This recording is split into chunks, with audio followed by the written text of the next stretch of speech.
కాంగ్రెస్ అగ్రనాయకులంతా మౌన ముద్రలో ఉన్నారు. ఎన్నికల ఫలితాలు వచ్చి 2 వారాలు గడుస్తున్నా ఎవరికీ మాట పగలటం లేదు. ఓటమిపై సమీక్ష జరగాలని ఓవైపు నాయకులంతా డిమాండ్ చేస్తుంటే అగ్రనాయకులంతా సైలెంట్ గా కూర్చున్నారు. మరి ఎన్నాళ్ళీ మౌనం?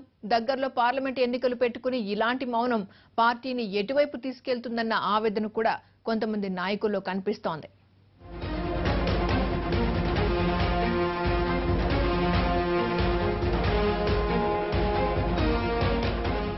ఎన్నికల్లో గెలుపోటములు సహజమే. గెలుపు కోసం పనిచేయటం వర్కౌట్ అయితే ఓకే, లేదంటే తదుపరి కార్యాచరణ గురించి రంగంలోకి దిగాల్సిందే. అసెంబ్లీ ఎన్నికలైపోయాయి, మళ్లీ 5 ఏళ్లకు చూద్దామనుకుంటే ఇబ్బంది లేదు. కానీ వెంటనే కాంగ్రెస్కు ఎన్నికలు సవాల్ విసురుతున్నాయి. త్వరలోనే పంచాయతీ ఎన్నికలు, ఆ వెంటనే పార్లమెంటు ఎన్నికలు కూడా ఎదుర్కోవాల్సి ఉంటుంది కాంగ్రెస్. అసెంబ్లీ ఎన్నికలతోనే డీలా పడిపోతే ముందున్న ఎన్నికల సంగతేంటన్న చర్చ తెరమీదకొస్తోంది. అసెంబ్లీ ఎన్నికల్లో ఓటమి కారణాలు వెతుక్కుని భవిష్యత్తు ఎన్నికలకు అడుగులు వేయాల్సింది పోయి నాయకులంతా మౌనంగానే ఉండిపోతున్నారని కాంగ్రెస్ నేతల్లో కొందరు అసహనం వ్యక్తం చేస్తున్నారు.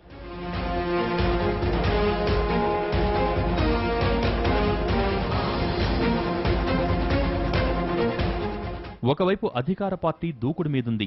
శాసనమండలిలో కాంగ్రెస్ పార్టీ ప్రాతినిధ్యమే లేకుండా పోయింది. ఇటు గెలిచిన తమ ఎమ్మెల్యేలు కూడా గులాబీ నాయకులకు టచ్లోకి వెళ్లామని చెబుతున్నా అప్రమత్తం కావాల్సిన అధిష్టానం, స్థానిక నాయకత్వం మౌనంగానే ఉంటున్నాయి. గెలిచిన ఎమ్మెల్యేలకు సన్మానం చేసిన పీసీసీ చీఫ్ ఉత్తమ్ ఆ తర్వాత పార్టీ నాయకులతో కూడా మాట్లాడారు. కానీ తర్వాత అంతా వదిలేశారన్న విమర్శలెదుర్కొంటున్నారు. గెలిచిన వారందరితో సీఎల్పీ సమావేశాన్ని ఏర్పాటు చేయాలనుకున్నా అధిష్టానం నుంచి దూత వచ్చే వరకు అది జరిగే పరిస్థితి లేదు. కానీ పార్టీ ఎమ్మెల్యేలంతా కలిసి మాట్లాడుకోకున్నా సీఎల్పీ సమావేశం నాటికి చేజారే వారినైనా బుజ్జగించే పనిని ప్రారంభించాల్సింది, కానీ అది కూడా జరగటం లేదు.